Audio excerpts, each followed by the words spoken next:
Are you feeling the struggle of trying to balance creating amazing content with monetizing it? Maybe you see a dip in engagement every time you post sponsored content, making it seem like your audience just doesn't care. Of course, this can make you hesitate the next time a brand reaches out to you because you don't want to lose followers or see a drop in your engagement. Well, don't worry, you are not alone. And in today's video, we'll talk about 5 things you need to do to help balance creating content and monetizing your content so you can see more engagement from your audience, which leads to more consistent income in your creator business. Welcome to Social Blue Book. My name is Tiffany Day, and on this channel, I help you elevate your skills and unleash your full potential to become a professional content creator. As you know, to become a professional creator, being able to monetize your content is super important.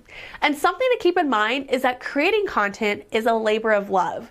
And we all know that the more time and energy we put into our craft, the better our content will be. But as micro creators, we also need to think about monetization. And that can sometimes feel like a distraction from our creative work. Although it can be a tricky balance to strike, with a good strategy, you can find a happy medium that allows you to create amazing content that you and your audience loves while still earning a living. So, how can we balance creating content with monetizing it? Well, the first thing you need to do, which is probably the most important, is keep your audience in mind. Now, many creators will generally see a drop in engagement when they start to post sponsored content.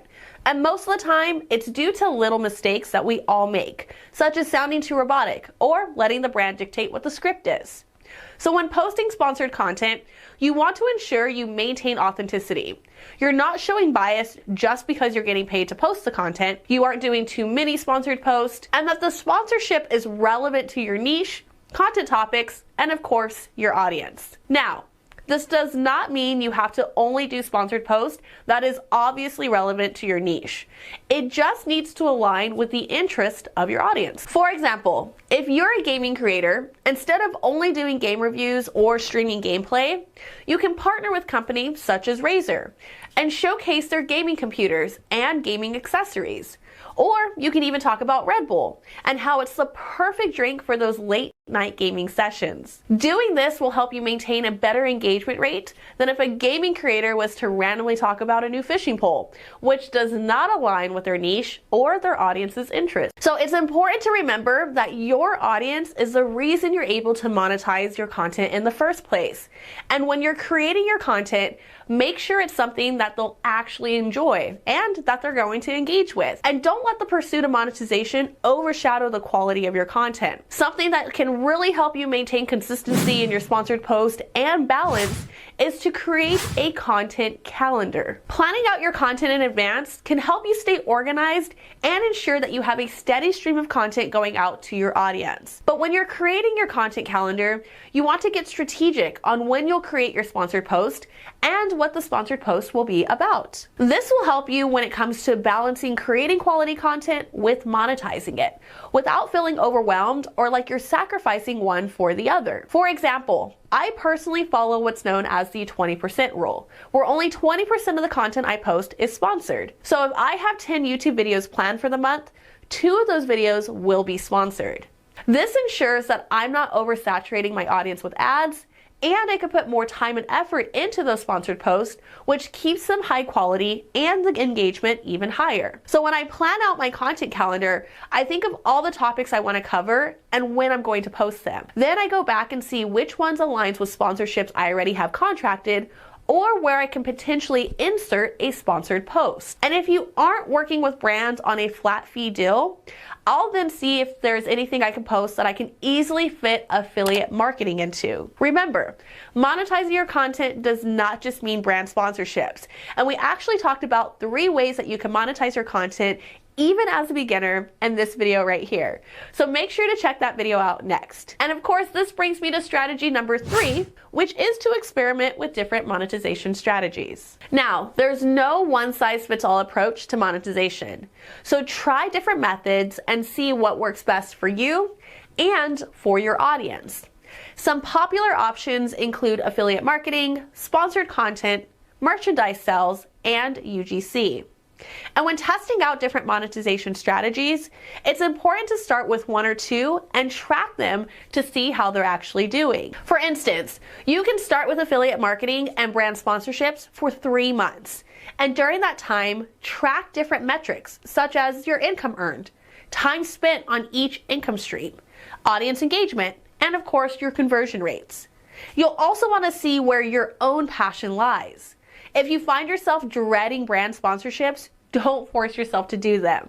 This will definitely come across to your audience and it's not going to convert well and you'll see a drop in your engagement. But once you've tracked your different income streams, you can make an executive decision after 3 months to see which ones you'll stick with and what new income stream you'll try out next. And this of course leads me to strategy number 4, which is to be transparent when it comes to posting sponsored content. When you're promoting sponsored content or using affiliate links, you have to let your audience know. Of course, this maintains trust with your audience and can help you maintain high engagement, but it's also a requirement set by most social media platforms and the FTC. Now, the FTC is the Federal Trade Commission, and in the United States, the FTC requires that sponsored content be clearly and conspicuously disclosed to the audience. This is to ensure that the viewers or readers are aware that the content creator has received some form of compensation for endorsing a product or service. The FTC does have published guidelines for disclosing sponsored content, which requires that the disclosure be clear, unambiguous, and placed in a location that is easily noticed by the audience. For example, a disclosure may be included in the title of a YouTube video, spoken in the video itself, or in the description box of the video.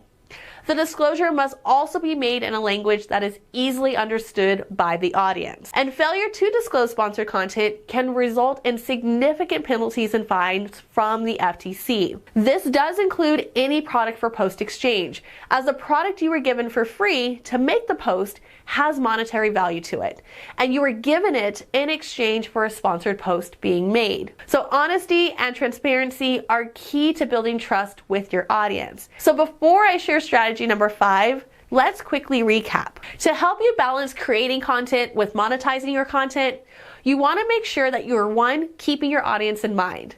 You 2, always work with a content calendar. 3, experiment with different monetization strategies. And 4, be transparent with your sponsored post. And this of course leads me to strategy number 5, which is to set boundaries in your creator business. Now, it can be tempting to want to take on every sponsorship or showcase multiple affiliate links in every video. But do not be afraid to say no to deals or sponsorships that do not align with your values or don't compensate you fairly for your time and effort. Something I personally do before I agree to a sponsorship is ask myself the following questions. Does the sponsorship align with my niche and content pillars? Does the sponsorship align with my target audience? Would I showcase this product or service if I was not being paid for it? And does this brand align with my personal values and goals? If I answer no to any of those questions, I will not take the sponsorship, as losing integrity with my audience is something I do not want to do, as that can hurt my monetization strategy in the long run. Also, if a brand is extremely lowballing me on rates for the amount of work I need to do, I will say no. This does not mean I won't take on sponsorships that may pay lower than what my rates are. I just want to ensure it's fair between the income and work I need to create. It is important to know your worth as a content creator and stick to it. And I know if you're just getting started, that can be something that's hard. So definitely make sure to subscribe, because on this channel, that's something that we help you figure out. But by consistently adding these 5 strategies to your creator business, you will see more balance with your content and generate more income over time. But let us know in the comments below the one thing that you do that helps you maintain balance between creating and monetizing your content. And I would love to continue this conversation over in our Discord channel. I'll have the link for you in the description box below. My name's Tiffany Day, and I'll see you in the next video.